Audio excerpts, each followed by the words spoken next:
এবার জমিয়ে খেতে হবে, রোববার বলে কথা। এই দেখুন একদম টাটকা মাছ,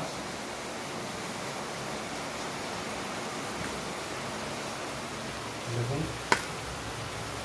একদম ফ্রেশ।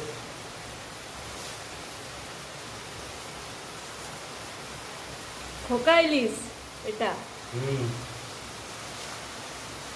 চিকেন, চিকেন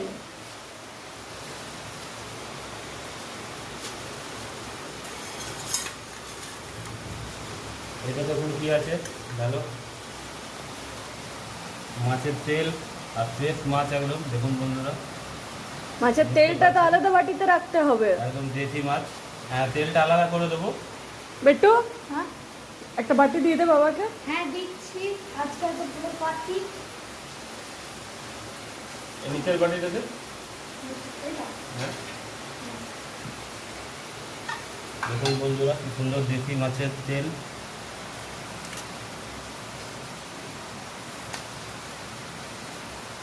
বা অনেকটা তেল আছে। পেটি মাছ আমার বেটুর জন্য।